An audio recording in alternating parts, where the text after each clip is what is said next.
안녕하세요. 코로나 시대의 우울 극복하기를 진행하게 된 아나운서 강예슬입니다.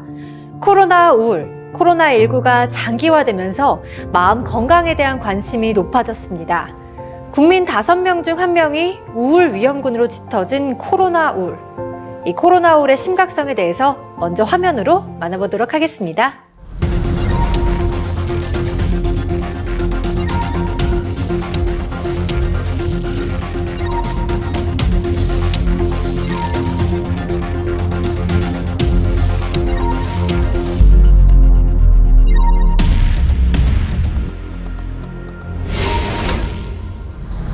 코로나 우울은 내 마음 건강에 대한 관심과 적절한 치료, 그리고 상담으로 극복할 수 있다고 하는데요. 코로나 우울에 대한 정확한 정보로 내 마음을 지키고 건강하게 극복하는 방법, 지금부터 알아보도록 하겠습니다.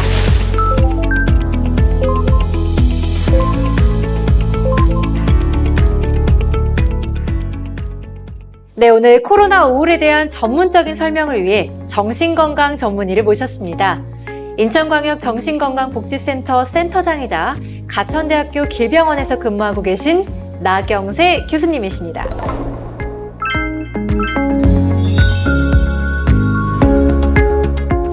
교수님, 코로나 우울, 이야기는 많이 들었지만 내가 코로나 우울인지 어떻게 알아차리고 도움을 받아야 할지 다소 막막하게 느껴집니다. 우선 코로나 우울이란 정확하게 무엇인가요? 코로나 우울이란 코로나19와 우울감, 블루가 합쳐진 신조어로 코로나 블루 혹은 코로나 우울이라고 불리고 있습니다. 코로나가 1월에서 2월 국내에서 발생한 이후에 심각 단계에 접어들고 6개월 이상 장기화되면서 나타난 심리적 반응을 의미합니다. 네, 코로나가 이렇게 오래 갈 것이라고 생각하지 못했거든요. 시민들도 준비되지 않은 상태에서 코로나가 깊어지고 일상에서 불편함도 커지다 보니 마음이 답답하고 쉽게 짜증도 나는 것 같습니다. 이런 마음도 코로나 우울이라고 볼 수 있을까요? 네, 그렇습니다. 코로나 우울은 무기력하고 쉽게 짜증나고 슬픔이나 불안을 겪는 증상을 동반하는데요. 즉, 코로나19 바이러스 장기화로 인해 자신도 감염될 수 있다는 불안감, 기침이나 열이 나는 작은 증상에도 코로나에 감염된 것은 아닐까 걱정하는 두려움, 감염병 관련 뉴스와 정보에 대한 심한 집착, 고립, 무기력, 스트레스 등 우울과 불안 증상이 코로나19로 인해 발생한 것을 말합니다. 아, 네, 그렇군요. 그럼 교수님, 답답한 마음이 들거나 불안할 때 모두 치료나 상담을 받아야 하는 걸까요? 모두가 그런 것은 아닙니다. 보통 2주 이상 우울한 기분이 지속되고 모든 일에 흥미를 잃거나 식사, 수면, 인지기능 등에서 어려움을 겪는 증상이 있다면 우울증으로 의심할 수 있습니다. 또 코로나19 발생 이후 우울과 무기력으로 잘 다니던 직장을 그만두거나 평소 즐겨했던 활동들을 못하게 된다면 코로나 우울을 의심해 볼 수 있습니다. 하지만 몇 가지 증상만으로 치료를 받아야 한다고 단정 지을 수는 없습니다. 정확한 판단을 위해 전문의의 상담이나 정신건강복지센터 등을 방문해 상담 받아보시길 바랍니다.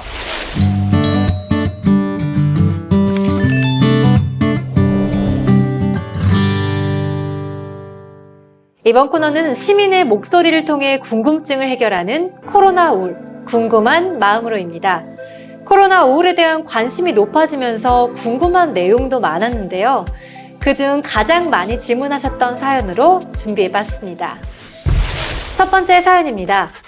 안녕하세요. 저는 인천에 사는 20대 직장인입니다. 올해 초 코로나가 퍼지기 시작할 때는 금방 나아질 거라는 희망과 기대로 버텼었는데 코로나가 장기화되면서 심각해졌다가 다시 완화되기를 반복하니 이제는 무기력감과 우울감이 깊어집니다. 스트레스를 풀 방법도 마땅치 않아 작은 일에도 쉽게 예민해지고 화가 나니 주변 사람들과의 관계를 원만하게 유지하기도 어렵습니다. 어떻게 하면 좋을까요? 라고 사연 보내주셨습니다. 오늘 주제가 코로나 우울인 것처럼 코로나19가 장기화되면서 코로나 우울을 겪고 계신 분들이 많습니다. 특히나 확산세가 줄어들었다가 상승하는 등 희망과 기대가 좌절되는 상황이 반복되고 있습니다. 이에 따라 분노 그리고 무기력감까지 느끼시는 분들도 많으실 텐데요. 이러한 상황에서 스트레스가 해소되지 않아 사연자님과 같이 대인관계도 어려운 시민분들이 많을 것으로 예상됩니다. 우선 방역수칙을 잘 지키고 있는 본인을 격려하면서 긍정적인 마음을 가지는 것이 중요합니다. 자기 전에 오늘 하루도 잘 보낸 나를 칭찬해, 나는 잘하고 있어 라고 스스로를 격려해 주시는 것도 도움이 될 것 같습니다. 또 낮 시간대에 가벼운 운동을 하는 것이 스트레스 해소에 효과적인데요. 낮에 들어오는 빛은 호르몬 활동과 우울증 예방에 도움이 되기 때문입니다. 우울, 분노의 감정이 지나치게 커져서 일상생활에 힘듦을 겪는다면 언제든지 상담이 가능한 정신건강복지센터에 방문해 주시면 좋겠습니다. 바로 이어서 두 번째 편지 읽어보도록 하겠습니다. 안녕하세요. 저는 인천에 사는 40대 주부입니다. 올해는 코로나19로 인해 시간이 어떻게 흘렀는지 모르겠습니다. 사회적 거리두기로 인해 하루 종일 아이들과 함께 있어 개인적인 시간도 없고요. 외출도 자제하다 보니 스트레스가 많이 쌓였습니다. 아이들도 집에만 있다 보니 짜증을 부리거나 투정을 부리는 일도 잦아졌습니다. 우리 가족 모두 스트레스가 많이 쌓여 힘든 시기를 보내고 있습니다. 이 스트레스에 잘 대처하려면 어떻게 해야 할까요? 네, 사연자님이 인천에 계신 모든 부모님의 마음을 대변해 주셨을 것 같습니다. 본인의 시간 없이 하루 종일 아이들과 함께 있는다는 것이 쉽지만은 않은 일인 것 같습니다. 우선 아이들도 감염병 유행 시 극심한 스트레스를 받습니다. 그렇기 때문에 자녀에게 친절하게 현 상황을 설명해주고 함께 대응 생활 수칙을 만들어 보는 것이 좋습니다. 또한 불안과 공포를 느끼는 것이 자연스러운 일임을 설명하고 공감하는 태도가 중요합니다. 스트레스가 쌓인 부모님의 경우에는 가족 및 지인들과 힘든 감정에 대해 대화를 나누거나 도움을 구하는 것이 좋습니다. 각 가정에서부터 방역수칙을 잘 준수하고 부모님과 자녀의 마음을 돌보면 나비 효과처럼 퍼져서 코로나19로 인한 코로나 우울을 잘 극복할 수 있을 것 같습니다. 네, 교수님 덕분에 코로나 우울이 조금 더 쉽게 이해가 됐습니다. 마지막으로 코로나 우울로 힘든 시간을 겪고 계시는 인천 시민들에게 전하고 싶은 말씀이 있으실까요? 항상 현재에 충실해지시라는 말씀을 드리고 싶습니다. 나중에 괜찮아지리라는 희망을 품고 있는 것도 좋지만 지금 현재를 있는 그대로 즐기고 충실히 살아가는 것이 가장 중요하겠습니다. 네, 교수님 말씀 잘 들었습니다. 오늘 나와주셔서 감사드립니다. 감사합니다. 다음으로 코로나 우울을 잘 이겨낼 수 있도록 극복 방법에 대해 알아보겠습니다. 첫째, 일상생활 유지하기입니다. 코로나19로 인해 주변 환경과 삶의 방식이 많이 변화했습니다. 코로나19가 장기화되면서 변화된 삶 속에서 규칙적인 생활을 하며 생활 리듬을 유지하는 것이 중요합니다. 또한 전화, 온라인, SNS 등을 통한 소통으로 힘든 감정을 함께 나누며 관계를 유지하는 것이 필요할 것입니다. 둘째, 넛지 효과입니다. 넛지는 옆구리를 슬쩍 찌른다는 뜻으로 강요에 의하지 않고 유연하게 개입함으로써 선택을 유도하는 방법을 말합니다. 감염병 유행과 같은 재난 상황에서는 불안과 우울이 당연한 감정임을 받아들이고 그 감정을 타파하려 하기보다 불안과 우울증을 느낄 때 주의를 환기하거나 마음을 다잡아주는 간단한 행동을 해보는 것이 좋습니다. 우울할 때 주변에 있는 초록색을 찾아보세요. 불안할 때 눈을 감고 내 몸을 두드려 주세요. 생각이 많아질 때는 종이에 생각을 옮겨 적어주세요. 셋째, 정신건강 상담 전화 이용하기입니다. 인천시는 정신건강 위기상담 전화 1577-0199가 24시간 운영되고 있습니다.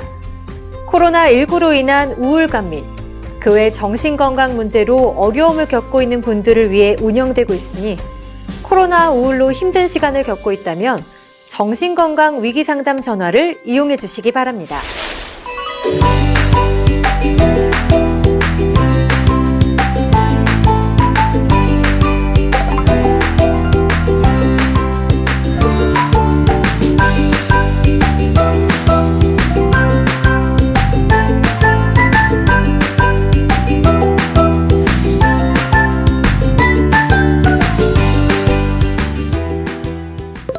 네, 마음이가 잘 실천하고 있는 것 같죠?